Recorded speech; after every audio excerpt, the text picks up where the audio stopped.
Hey, it's the Red Rican, and today talk about the whole gas situation, food situation, which I'm kind of relieved. I'm going to show there's an update on the gas pipeline that goes from Texas to the Colonial Pipeline. It goes from Texas to New Jersey. It was causing fuel shortages. So I'm actually the family and I going on our first family vacation in Um, let's see. We're all going together probably first time in maybe 4 years. So excited. I wanted to make some videos for the days I'm gone. I don't think I'm gonna get to film while I'm out there. But let me just share this story because I was extremely worried. Let's see. No, not this one. Yeah, this one. I was extremely worried because I'm heading in that direction. If I do see any lines, I will I will record them and probably have something for you on Monday or Tuesday. But we'll see how that goes. But I'm here. I want to just report Colonial Pipeline back online amid gas shortage following cyber attack, which is great news that it goes here. The Colonial Pipeline has returned to operations following a cyber attack that stalled gas supply for the eastern U.S. for days. Following the restart, it will take several days for the product delivery supply chain to return to normal. Some markets served by Colonial Pipeline may experience or continue to experience imminent service interruptions during the startup period. So it's starting, but we're not. Obviously it's not going to go back to 100%.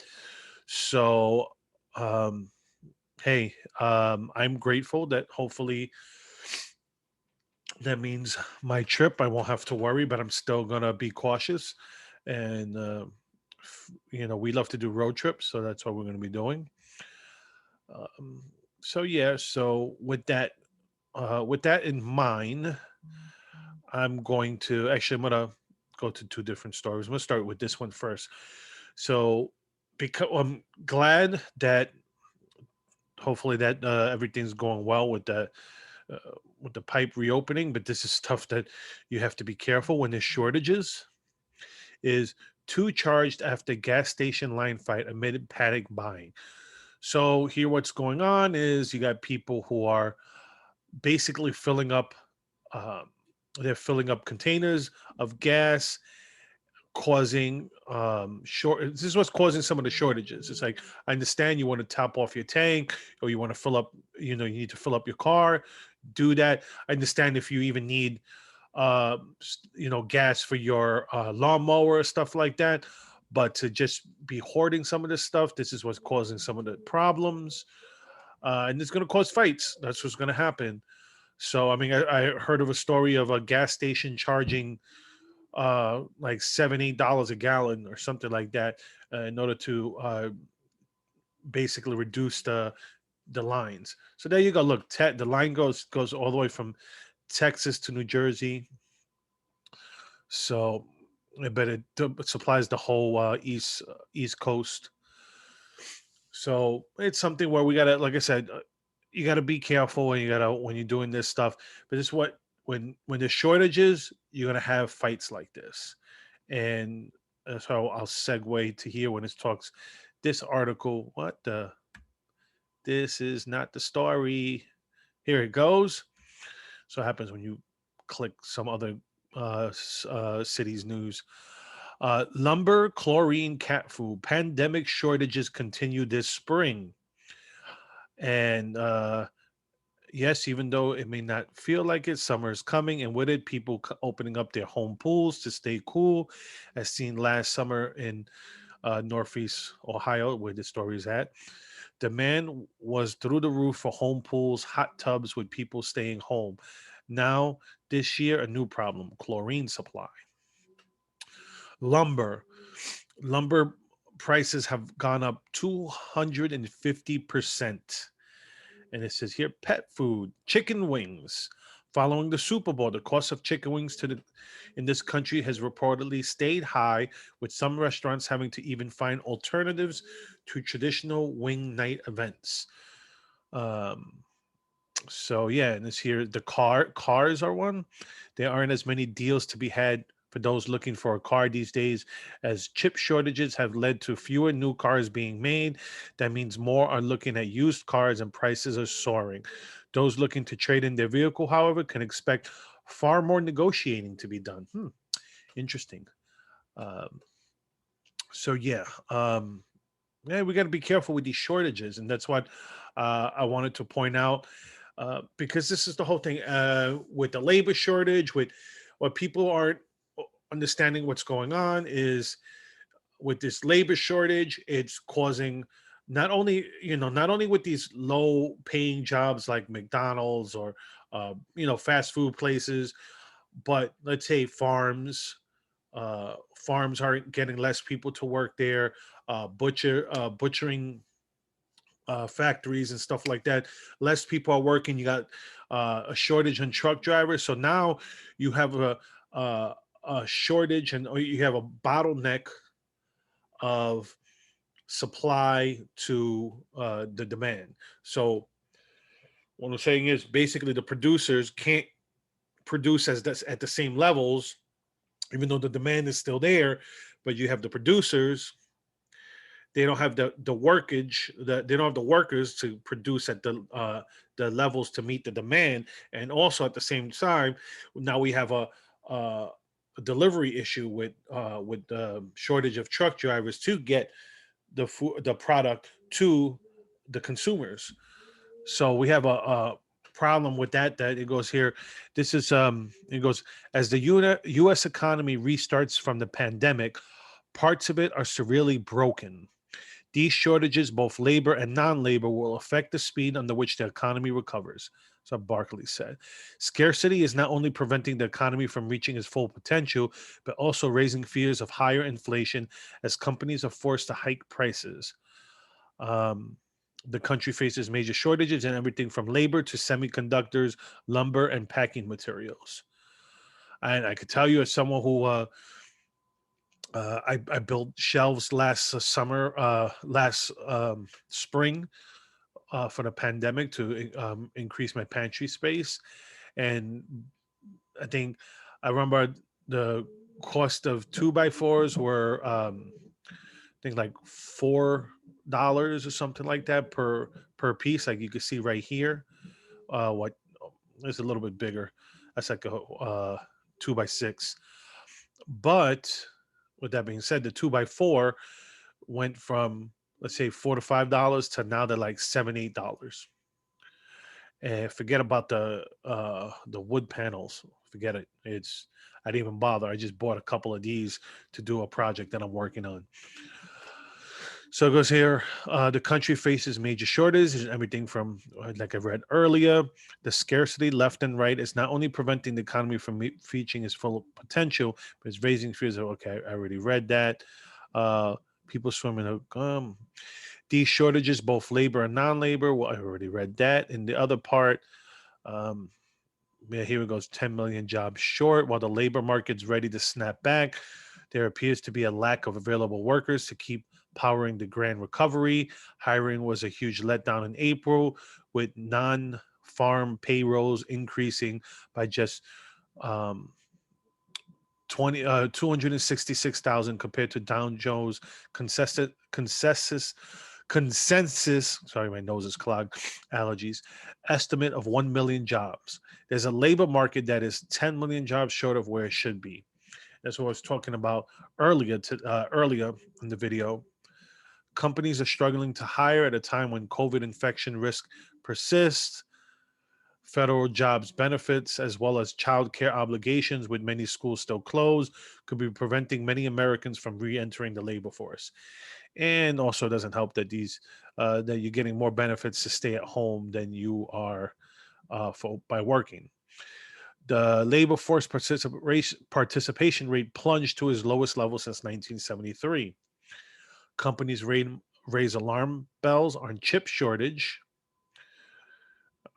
There's that. Lumber prices driving up home course cost, which my sister's building new house. She froze her. She signed her contract a couple months ago, so she's a little bit better than that. Packing materials costs 50%. Chemical fire shrinks chlorine supply. There you go with that one. Next, grocery. This is an article from the beginning of the year, but it's good to keep in mind that with all these labor shortages, there's going to be shortages in groceries. If it hasn't hit you yet, hopefully it doesn't, but you have to prepare for it. So, not saying to panic buy, but when you go, pick up maybe some extra things here and there every time you go shopping, just so like that you could increase your pantry. Clever trips to same. Okay, here it goes. Trying to get to the list. There was a okay, so here's number one. Your favorite cookie, soda, or soup flavor. You may have noticed that the variety on grocery shelves has been dwindling since the start of the pandemic. Here's number two: canned and frozen vegetables, which in a time when there's a shortage, the canned and food people who want to eat healthier, um, canned vegetables, frozen vegetables, is not as good as fresh, but it's better than not. At least they hold better. So here's cleaning supplies, food and beverages in aluminum cans, some ready to eat foods. And so, this is stuff that, you want to grab while you can when you're there at the supermarket. And, if you think it's not affecting anything, if you haven't seen any of these shortages, then wait, because you probably are. Because here's one. Why is there a Chick-fil-A shortage? Chain limits number of dips per customer, which sucks for someone who likes. If you like Chick-fil-A and their sauce is like crack, you want like you go there, you want like 10 packets of Chick-fil-A sauce. But you know what? Lucky I have some left over in my drawer, so those people, maybe I could throw it on eBay and some desperate person will buy it. um, but yeah, so this is something. Like I said, if you're not aware of it, any shortages yet, it probably it's gonna get to us here, especially like here's with the next section with the meats. In particular, here is chicken. Tyson blames underperforming roosters for U.S. chicken shortage. Underperforming roosters that aren't producing as many chicks as expected are partly to blame for the U.S. poultry shortage, according to executives of Tyson Foods. We're changing out one type of male that, quite frankly, we made a bad decision on. Donnie King, president of Tyson Poultry Business, said Monday on a conference call with analysts. Breeding companies provide hens and roosters to chicken producers like Tyson, which then breed the birds and hatch the eggs to produce poultry. Tyson owns one of the major breeding companies in the U.S. So, um, prepare for shortages. You know, um, I'm not one to not be prepared because during the pandemic, like I said, I made shelves. That's the last story I wanted to share. So I could stop screen sharing. During the pandemic, during the lockdowns in the beginning, I bought some wood, made some shelves, extra space, so like that I could uh, increase my pantry capacity. So I could, and it's something that if you could do in your house, it's a good idea.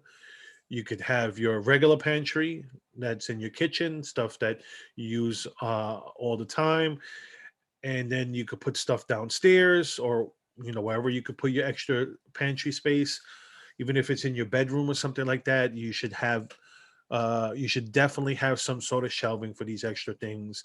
Um, if you're, especially if you're not in the city. If you live in a house and you have space somewhere in your basement, in an extra room, it's a good idea to do that stuff. You want, these are basic tips that you want. You want gallons of water. Forget bottles. You can have bottles. Like I gather the bottles of water because I'm like, people come over, they want water. I give them bottles of water. Um, but at the same time, I have gallons of water there stored because I have a basement. I could put all my stuff here in the basement. That's where I do my show. But I have it uh, gallons of water. So like that, if I lose power, I still have water. If it's needed, but it's something that you should have: food, water, and protection. You need protection to because someone could come and take your stuff. Plain and simple. If you don't have a way to protect what's yours in a crisis, someone someone with their own protection could come and take it. What can I tell you? It's just I know it's going to be kind of funny, but to stay, look at a show like The Walking Dead, where you see the communities where the people build communities and have built these communities where they have their self-sustain, so to speak. And you have these outsiders that don't want to do that stuff. That it's easier for them to just bully you to give them their stuff, or your stuff. So, anyways, so in conclusion, if you haven't prepared by having some, like I said, getting extra food here and there, especially like canned goods, dried goods, beans, rice, pasta, stuff like that. And like I said, especially if you're going to do the dry stuff, make sure you have water, because there's no use of having that dry stuff if you don't have access to water, because then what's the point? But so it's good to have those things if you want to survive a crisis, especially the government says that you need 3 days. I don't think that's enough. I think you need at least a week's worth of water and food. And and honestly, if you can do it, I'd say you should have a month. So like that gives you, in a pickle, you're good for, like I said, for a month.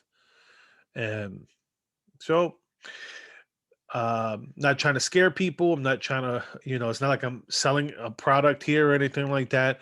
I'm just saying, be careful if shortages are coming. If we have these labor shortages and causing causing a shortage in the supply chain, then we need to be careful. uh we don't want to be stuck like uh like the uh Artur that I interviewed, where he's talking about, it took him and his family 3 days of in a line just to get coffee. We don't you don't want to be stuck like that either. So even if you don't drink coffee or stuff like that, maybe it's a good time to just to buy, just to have, like I said, crisis. You could use it to barter if you don't, especially if you don't drink coffee, you could barter that out, stuff like that. I mean, it's kind of stupid to think, to think like that, but you never know. You want to be, if you care, if you want to keep your family safe, that's the way to keep your family safe, is to do little things like that. Um, so, like I said, it's not like I'm trying to sell you a product. I'm just trying to, be real and say little tips here that could help you keep your family safe, keep your family fed during an emergency. That's it. I mean, there's a lot more tips I could give, but really, it was just talking. I just wanted to bring to light the shortages that's going on. So, anyways, I could keep going on. Have a good night, everyone. I hope you enjoyed my video. If you want, you can follow me. I'm on YouTube and Rumble, the Right Rican. Same thing. I'm on social media, Twitter, Facebook, Gab, etc. I'm. You name the social media, and I have it.